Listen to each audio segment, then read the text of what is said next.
Welcome to talking point reviews and movie the Bollywood spy यानी कि RJ Divya soul कामा।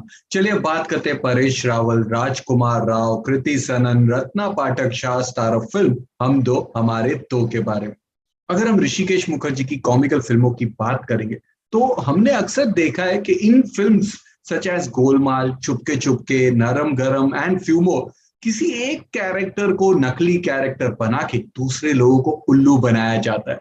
मसलन कि धर्मेंद्र नकली नौकर बन के या फिर अमिताभ बच्चन नकली प्रोफेसर बन के ओम प्रकाश जी को उल्लू बनाते इन चुपके या फिर अमोल पालेकर और दीना पाठक उल्लू बनाते उत्पल दत्त को in Golmaal and so on.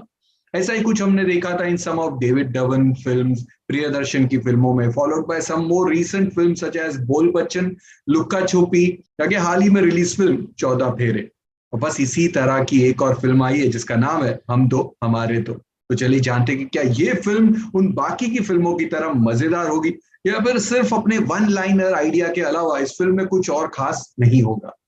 हम दो हमारे दो फिल्म की कहानी एक अनाथ लड़के की जिसका नाम है ध्रुव यानी कि राजकुमार राव।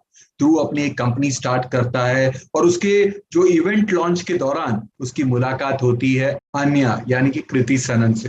देखते ही देखते दोनों को एक दूसरे से धीरे धीरे प्यार हो जाता है।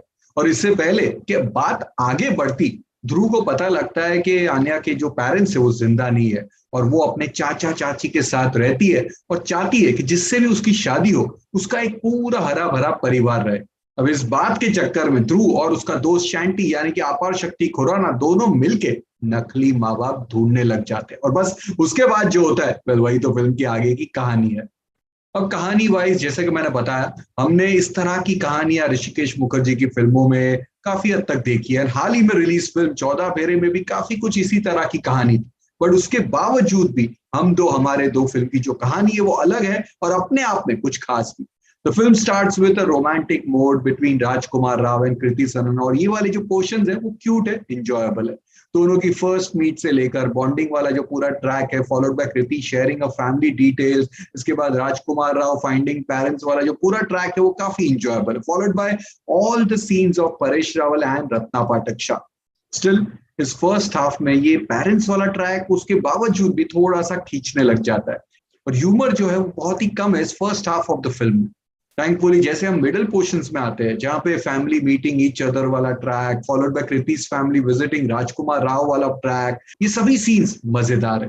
बट ऐसे सीन्स फिल्म में और होने चाहिए थे, अगर होते तो इम्पैक्ट डबल हो जाता। इन कॉमिकल साइड के साथ साथ फिल्म में कुछ छोटे मोटे बट काफी शानदार इमोशनल सीन्स भी है, खास तौर पे परेश रावल एंड रत्ना पाठक शाह के। इनफैक्ट रत्ना पाठक शाह एंड राजकुमार राव का एक ऑफिस वाला सीन है वो फिल्म का बेस्ट सीन है, बहुत ही प्यारा सीन है, वेरी इमोशनल एंड बहुत ही कमाल का सीन है।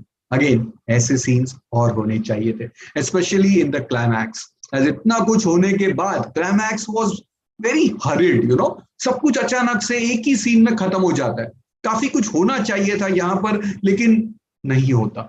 परेश रावल रत्ना पाठक का भी ट्रैक कंप्लीट नहीं होता, अपार शक्ति का ट्रैक भी कंप्लीट नहीं होता, कृति के फैमिली वाला ट्रैक भी कंप्लीट नहीं होता है, सब चट से खत्म हो जाता है। That leaves a bad taste in the mouth. इस फिल्म को काफी अच्छे तरीके से शूट किया गया है, सबकी परफॉर्मेंसेस भी काफी बढ़िया है, कॉमेडी भी ठीक ठाक है, इमोशंस भी बहुत ही बढ़िया है, लेकिन एंडिंग में कुछ और होता तो मजा ही मजा आ जाता। म्यूजिक वाइज फिल्म में कुछ कमाल के गाने जैसे कि दम गुलकू and Kamli followed by and credits वाली बांसुरी। थोड़ा वक्त और मिलता है इस फिल्म के प्रमोशन को तो इनमें से एक दो गाने तो बहुत बड़े हिट हो सकते थे। अब डायरेक्शन की बात करेंगे तो फिल्म के जो डायरेक्टर है उन्होंने गुजराती में दो बढ़िया हिट फिल्में बनाई थी, केवी रीते जयेश एंड बेया। और इसके साथ साथ उन्होंने एक और गुजराती फिल्म बनाई थी रॉन्ग साइड राजू, जिसे नेशनल अवार्ड मिला था। दस एक्सपेक्टेशंस काफी हाई हो जाती है और उसी बेसिस पे यहाँ पर थोड़ा सा कुछ रह जाता है। He comes up with a brilliant concept and superb performances by all the actors and even good situations. बस थोड़ा सा ह्यूमर क्वेश्चन कम हो जाता है एंड फिनाले में हरिड हो गए, वरना ये फिल्म कुछ और ही होती। परफॉर्मेंसेस की बात करेंगे तो राजकुमार राव अपने रोल में बढ़िया है और कई इमोशनल सीन्स में he does his part with total grace. Same goes for Kriti Sanon who looks extremely beautiful and कुछ फैमिली वाले सीन्स में या फिर रोमांटिक सीन्स में she shines eye. वहीं परेश रावल की बात करेंगे तो डू वॉच आउट फॉर उनकी छोटी छोटी हरकतें, जब वो रत्ना पाठक शाह को चुपके से देखते हैं या कि मनी वन में खुश होते हैं, ये सब छोटी मोटी बातों में ये एड्स हिज मार्क। वहीं पे रत्ना पाठक शाह की बात करेंगे तो in every dramatic scenes she shines and emotional scenes में तो उन्होंने कमाल ही कर दिया है। उनकी आंखों में वो अपनापन झलकता है। इनके साथ साथ अपार शक्ति खुराना यहाँ पर स्टार्ट तो बहुत बढ़िया करते हैं, लेकिन उसके बाद उनका जो कैरेक्टर है वो गायब सा हो जाता है, हाफ बेक सा रह जाता है। वो अपार शक्ति वाला मैजिक मिसिंग था इस बार। वहीं सानंद वर्मा को काफी बढ़िया फुटेज दिया गया है, बट उनका कैरेक्टर उतना उभर कर नहीं आता। इनके साथ साथ Manu Rishi and Prachi Shah Pandya lends good support. So on an overall basis पे Hum Do Hamare Do celebrates the emotions of togetherness with कुछ हंसी मजाक एंड कुछ इमोशनल वंस। इट्स जस्ट कि ये सब कुछ और होना चाहिए था। And same goes for the climax. Gulzar sahab का मुझे एक गीत याद आता है कि थोड़ा है थोड़े की जरूरत है। That song goes perfectly with the film, जिसके बाद मैं इस फिल्म को 3 स्टार्स की रेटिंग्स देता हूँ। हाँ, लेकिन फॉर और रत्ना पाठक शाह, परेश रावल, राजकुमार राव, कृति सनन के फैंस, इट्स अ 3.5 वाली फिल्म। सो ऑल यू राजकुमार राव, कृति सनन, परेश रावल, रत्ना पाठक शाह के fans, do watch this film और देखकर हमें बताइए कैसी लगी है फिल्म। मिलते हैं जल्द एक और हिंदी फिल्म के रिव्यू के साथ। Only on talking point reviews and more Bollywood spy यानी कि आरजे दिव्या, सोल गामा।